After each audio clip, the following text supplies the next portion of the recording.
tardes, bienvenidos, bienvenidas, bienvenidos. ¿Qué tal? ¿Cómo estás? Temí por usted, pero lo veo sano, salvo y feliz. Sí, salvo y feliz y sano, difícil a esta altura, Bueno, pero... nosotros lo mandamos sano, tampoco pedíamos que el fin de semana nos lo mejorara. Con que no nos lo empeorara, un fin de semana ya era suficiente. Precioso, ¿eh? Hermoso, un fin de semana ¿verdad? precioso. Nos vienen unas madrugadas frías, pero bueno, es el invierno que no se quiere retirar del todo. Efectivamente, les damos la bienvenida. Comenzamos a compartir con ustedes el programa de este lunes. Tendremos un invitado especial en nuestro estudio. Vamos a hablar de enfermedades raras. Se realizó un encuentro, un congreso, una puesta a punto de la información y de los casos que hay en nuestro país. Y con el doctor Toledo estaremos cerrando nuestro programa. Pero comenzamos la Semana del Corazón. Sí, yo paso a mostrar acá el afiche, donde acá o acá. Sotelo, lo suyo. 25ª Semana del Corazón, ahí lo tienen, a partir de hoy y hasta el 2 de octubre. Yo me mandaron el corazón, pero me lo olvidé. Así Haga ejercicio, coma pescadito, dele pedal a la vida. Y si no pasee el perro, no se olvide de la manzana y de la zanahoria. Exacto. Y de vez en cuando consulte al doctor con su estetoscopio. Seguí tu corazón, es el camino saludable. Desde hoy, 26 de septiembre, y bueno, durante toda esta semana estaremos hablando de ese tema. Un tema del que habla el mundo es lo que está sucediendo en Cartagena de Indias. Sí. Hace bien poquito recibimos a Claudia Mengual con motivo de justamente una de sus últimas novelas que se llama Cartagena. Ella pone algunos protagonistas, entre otros a Gabriel García Márquez. Una historia que a él le hubiera gustado escribir, creo yo. Sí, sin duda. Esta que se está llevando a cabo en el día de hoy, falta un referéndum que será el próximo domingo 2, pero todos los estudios previos que se hacen como sondeos de opinión anuncian de que será refrendado este documento que en el día de hoy se firma de una manera pública y notoria. Bueno, vamos a venir en instantes con la colega desde Colombia. Hay un tema, uno de los tantos temas policiales que han surgido, pero este quizás sea de los más espeluznantes, que fueron hallados 2 cuerpos en la mañana de ayer embolsados, luego fueron prendidos fuego, en un terreno baldío de Sayago, cerca de la vía del tren. Algunos vecinos vieron a un joven que estaba manipulando unas bolsas, pensaron que era simplemente alguien que estaba tirando, desechos, escombros, basura, hasta que después de incinerarlos alguien vio un cráneo, una cosa realmente truculenta en un escenario barrial, ¿no? En un barrio como Sayago. El asunto es que no se sabe si son 2 cuerpos, pueden ser más, habían sido descuartizados antes, y esto va a manos del forense para intentar determinar la identidad y eventualmente algún detalle más de lo que pudo haber ocurrido con esas personas. Estamos en contacto y le agradecemos el contacto directo a el señor Claudio Rabotti. Es médico forense y nos acompaña en la tarde en casa. Bienvenido, doctor. ¿Qué tal? Buenas tardes. ¿Qué tal? ¿Cómo anda? Bien, queríamos hacerle algunas consultas primarias porque esto obviamente significa que ustedes comienzan a estudiar y a trabajar, y no sobre este caso concreto, pero sí sobre lo que podemos aventurar. ¿Se sabe con qué catalizador se prendieron fuego estos cuerpos? Mire, Marina, yo realmente conozco poco del caso en sí, más allá de los titulares de prensa que bueno, que hoy en la mañana pudimos ver. La verdad que no tengo detalles del caso ni de la investigación, por lo tanto realmente no puedo responder esa pregunta. Bien, pero sí me puede aproximar si un cuerpo quemado necesita más tiempo para ser estudiado. Sí, evidentemente, todo lo que son procesos que destruyan la integridad corporal generan dificultades en lo que es las pericias criminalísticas y las pericias forenses. Eso es indudable. Bien. Eso es indudable. Sí, Antropométricamente, los cráneos de mujer y de hombre, ¿qué diferencias tienen?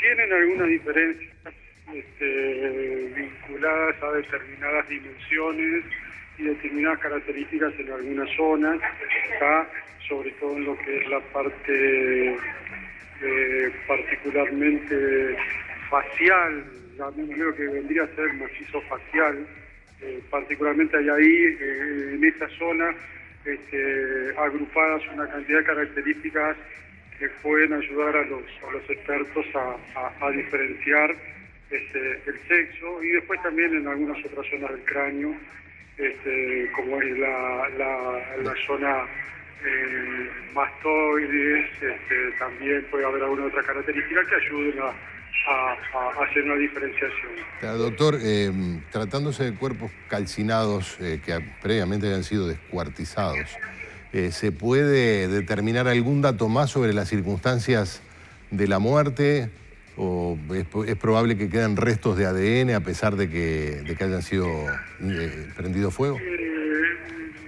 Mire, el tema cuando uno se encuentra con el cuerpo en esas circunstancias que se relatan en la nota periodística, hay varias cosas que hacer. Uno de las principales es el tema de la identificación, que es un dato muy importante para poder esclarecer el caso. Y por supuesto, también viene a continuación de eso, concomitantemente, todo lo que pueda averiguarse en cuanto a las circunstancias de la muerte. En cuanto a la identificación, como le dije, uno a veces puede pensar a priori que esa circunstancia va a ser muy, muy difícil identificar a una persona, incluso saber de qué se murió. Pero hay que enfrentarse con el caso en sí, claro, y ver todo el contexto, porque a veces uno se sorprende en que lo que aparentemente es muy difícil puede llegar a ser bastante sencillo y con métodos que no son nada sofisticados.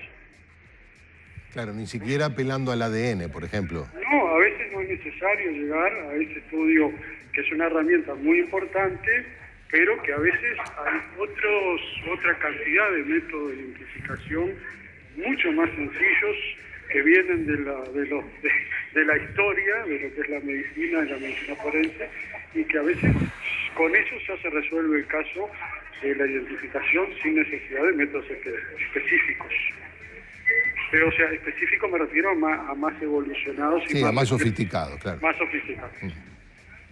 Por ejemplo, le digo, a veces la simple identificación por algún tipo de familiar, a veces la documentación de algún rasgo, alguna característica particular y llamativa del cuerpo, que puede ser desde alguna lesión o cicatriz, o tatuaje, o después también le hablo de a veces pertenencias que están junto con el cadáver, digo, a veces tipos de fractura o de la presencia de prótesis, toda la parte odontológica.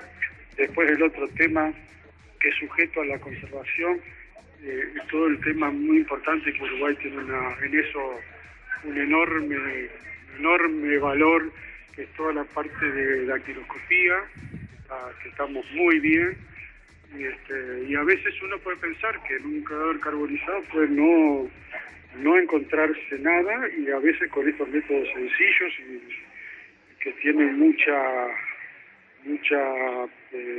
certeza se puede identificar. Lo mismo le digo a las lesiones, porque una vez se va con la idea que no va a encontrar nada, pero llegado el caso, con la simple observación, de repente puede eventualmente resolver que ese cadáver fue, por lo menos recibió una herida de bala, o puede ver una herida de arma blanca o alguna otra cosa, ¿no? Está claro. Doctor, le agradecemos mucho este contacto. Pero, por favor, estaremos atentos a las investigaciones entonces que podamos compartir y difundir, no bien haya los primeros comunicados oficiales en torno a una situación que recién comienza a investigarse en el día de hoy. Perfecto, yo les agradezco mucho y disculpen si hubo ruido de fondo, pero me agarró en una zona que... Lo agarramos almorzando, doctor, ¿verdad? Sí, estábamos en... ¿no? ¿Usted no sentía como un fluir de envidia que salía desde acá, desde el estudio? Sí, se transmite. Muchas gracias por este contacto. Muchas gracias. Saludamos entonces al doctor Claudio Rabotti, médico forense, que hacía una somera aproximación a esta circunstancia que recién comienza a ser investigada. Pero el mundo entero mira hoy para América Latina y concretamente para Colombia. Agradecemos a nuestra querida colega Lucía Benavente de RCN Radio Colombia desde Cartagena de Indias hasta la ciudad de Montevideo. Bienvenida. Hola, muy buenas tardes. Gracias por llamarme. Al contrario, nosotros agradecidos. Esta noche se firmará un acuerdo solemne, se espera que se refrende el próximo domingo. ¿Qué autoridades internacionales ya llegaron a Cartagena? Bueno, pues ya llegaron a Cartagena autoridades como el rey emérito de España, Juan Carlos, también se encuentran aquí la canciller Michelle Bachelet, también se encuentra Christine Lagarde, quien además acaba de hacer un anuncio de que el Fondo Monetario Internacional va a entregar 11.000 millones de dólares para el posconflicto en Colombia y paulatinamente siguen llegando todas las autoridades internacionales. Estamos a la espera, por supuesto, de Ban Ki-moon y también llegó John Kerry, quien además afirmó que Estados Unidos va a hacer una revisión de que las FARC sigan la lista de terroristas de Estados Unidos, por tanto la guerrilla podría salirse de esa lista. Bien, estamos viendo algunas imágenes y el blanco es el color de la paz. Sí, es el color que predomina en la ciudad, aunque bien es cierto que aunque están aquí casi todos los del sí, o nadie se ha querido perder este evento que es histórico para el país después de 52 años de conflicto con la guerrilla, también el negro aparece en escena porque ha habido varias protestas por parte de los partidarios del no, quienes están rechazando este acuerdo y que el domingo de hecho van a mostrar con su voto en las urnas que no quieren llegar a un acuerdo con la guerrilla, o al menos no de esta manera, y que incluso en los últimos minutos han colapsado algunas calles y han impedido el tránsito normal por la ciudad. A propósito de eso, Lucía, ¿cómo está la polémica, el debate entre los partidarios de este acuerdo y sus detractores? Sabemos que el expresidente Álvaro Uribe, un hombre muy influyente en la política colombiana, está marcadamente en contra de este acuerdo.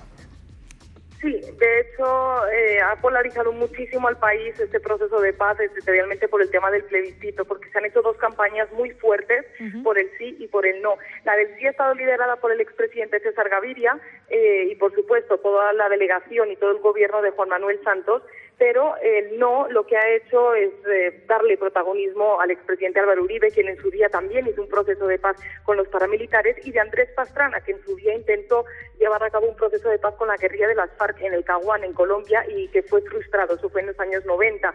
Entonces, bueno, a raíz de eso, muchos dicen que es la frustración de los dos presidentes de no haber podido llegar a este acuerdo con las FARC, los que en lugar de sumarse o de subirse al tren de la paz, como aquí le dicen, lo que hacen es poner peros. También hay quienes dicen que por un miedo a que Juan Manuel Santos se lleve un Nobel de la Paz que ellos hubieran ansiado tener siempre. Así que mientras tanto sigue la polarización, que como digo, en Cartagena está la presencia del sí, pero los del no han querido perder el eco mediático, sobre todo internacional, porque el domingo va a ser un día muy importante para los colombianos. ¿Qué dicen las encuestas de opinión pública con respecto a esta instancia trascendente que va a vivir Colombia?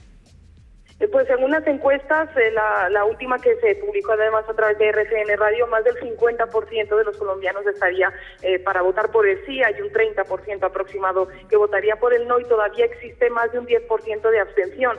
Sin embargo, hay que tener en cuenta que aprobado por la Corte Constitucional, el umbral para el plebiscito, para que sea aprobado, es del 13% de la población. Es decir, que con que poco más de 4 millones de colombianos digan que sí, de los 40 que residen en el país, pues sería suficiente para avalar estos acuerdos, siempre y cuando el no supere esa cifra. ¿Dónde está Timoshenko? Pues anoche se le vieron a varios guerrilleros, de esto los pude ver en un evento totalmente privado al que a la prensa no nos dejaron acceder. Ellos salieron en un carro blindado y nadie sabe ni siquiera en qué hoteles se están hospedando, porque están huyéndole a la prensa nacional e internacional a la espera pues de la firma de esta tarde y pues de cómo vaya transcurriendo esta semana. Bien, o sea que hay altísimas medidas de seguridad que seguramente están condicionando a Cartagena en el día de hoy, ¿verdad? Sí, por supuesto. Si no se cuenta con una acreditación para el evento, el acceso es totalmente imposible. Incluso uno como medio de comunicación pues tiene que mostrar siempre sus documentos y ya hay zonas en las que no se puede transitar. Hay que tener en cuenta que no solamente es por la seguridad de los jefes de Estado o de presidentes que están aquí presentes, sino también por los propios guerrilleros, porque uno de los mayores miedos que tiene la guerrilla al regresar a la vida civil es que puedan ser asesinados y se produzca una masacre similar con la que se produjo con la UP, que fue un partido que se formó después de que otra guerrilla, la del M-19, se desmovilizara en los años 90. Claro, que eso tuvo un final trágico, porque la guerrilla se desmovilizó, pero después fueron masacrados sus principales dirigentes, ¿no? ¿Hay temor de que pueda reaparecer ese escenario, reeditarse esa situación? Sí, claro que sí. Y de hecho en uno de los apartados de los acuerdos, ellos indican toda la protección que exigen por parte del Estado que se les tenga hacia ellos, ya como personas civiles y desarmadas, para evitar que se produzca una masacre similar. Por eso también ellos exigen que esas curules, esos escaños que quedaron vacíos después del asesinato de los exguerrilleros que ya eran políticos en ese momento, pues se les sea otorgada a la guerrilla en modo de deuda que tiene el Estado con este tipo de movimientos al margen de la ley. Claro. Pero sí que existe mucho miedo de que se fortalezcan las BACRIM y los paramilitares y que, por supuesto, esta campaña por el no está generando mucho odio, mucho rechazo que podría estar alimentando la violencia. ¿Y se han desmovilizado los paramilitares suficientemente? ¿Perdón? Sí, se han desmovilizado también los grupos paramilitares. De hecho, algunos grupos paramilitares están de acuerdo con el proceso de paz porque ellos podrían acoplarse a las medidas que se aprueben ahora con las FARC. Es decir, este acuerdo no solo para los guerrilleros de las FARC, sino que también los podría incluir a ellos. Entonces están de acuerdo y eso podría animar a que hubiera más desmovilizados paramilitares. Pero como digo, por otra parte, el miedo de que las zonas que ellos estén abandonando, los campamentos en el monte, al quedar vacíos y también quedando tantos huecos de cultivos ilícitos, pues ellos ahora se adueñen de esas zonas y en lugar de crecer, pues aumente. Bueno, una de las soluciones que tendrá que ver cómo construye Colombia es lograr la persistencia, porque esto es un gesto puntual, el mundo entero está hoy allí, ustedes reciben invitados de todos lados que dan su aval. El domingo se supone que esto se refrenda, pero habrá que ver cómo es el día siguiente. Exacto, primero hay que ver cómo pasan los 180 días en los que la guerrilla se encuentra en las zonas veredales y en esas zonas transitorias tendrán que entregar todas las armas y hacer una reinserción social para volver de nuevo a las ciudades y pues tener, digamos, una vida totalmente civil y desarmada. Pero también hay que tener en cuenta que toda esta transición no va a durar solamente 6 meses, sino que se espera que el posconflicto dure hasta 10 años o podría ser incluso más, mientras se da respuesta a las víctimas y mientras se da entrega, por ejemplo, a quienes fueron arrebatadas sus tierras en los predios que pues a lo mejor hace 20, 30 o incluso 50 años perdieron. Lucía Benavente, muchas gracias por este contacto. Es una colega periodista de RCN Radio Colombia. Le agradecemos que nos haya hecho esta corresponsalía desde Cartagena de Indias. Y para cerrar, a ver si estos números que manejamos nosotros son los correctos. ¿270.000 muertos? Sí, que ha dejado el conflicto de la guerrilla durante los 52 años. Y 6 millones de víctimas es la cifra que manejamos nosotros. Vaya si Colombia necesita aprender con paciencia y persistencia a restañar estas heridas. Muchas gracias por este contacto. Bueno, gracias a ustedes. Gracias. Qué momento, ¿eh? Hoy sí que me gustaría estar allá. Y sí, está todo... Abandonar los hoteles. Claro. Todo basado, obviamente, en la buena voluntad de las partes y en el apoyo de la ciudadanía y después cruzar los dedos, porque hay muchos cosas... meses de negociación, con una cantidad de cosas... 4 años de negociación. Claro, con una cantidad de cosas que están hiladas, claro, pero que bueno, es como preparar un traje, vamos a ver cómo es calzarlo y vestirlo, ¿no? Como recordábamos, con un antecedente terrible como fue la desmovilización de la M-19. También hubo, por lo menos hace unos 10 años, la desmovilización de grupos guerrilleros y de grupos paramilitares que tenían la oportunidad de reinsertarse. Pero claro, mientras hubiera combate siempre iba a estar la tensión o la tentación de volver a las armas. Cuidado que el ejército ¿cómo se llama? El ERP, ¿sí? Sí. No forma parte de estos acuerdos. Está en un cese al fuego ofensivo, es decir, no hacen operaciones de ataque. Bueno, un poco para acompañar también esto, que sin duda ha generado una gran expectativa en todo el pueblo colombiano.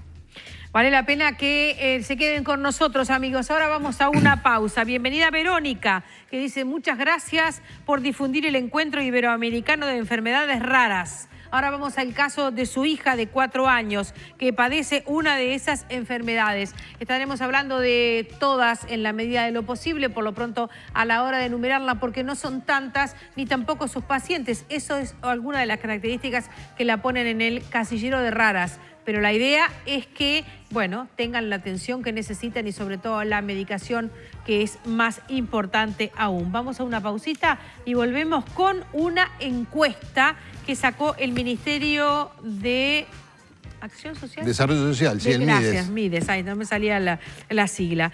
Tiene que ver con las personas que están en situación de calle y el objetivo fue conocer las características y trayectorias de esa población de manera profunda y amplia. Habla en la tarde en casa la exintendenta de Montevideo, actual viceministra Ana Olivera.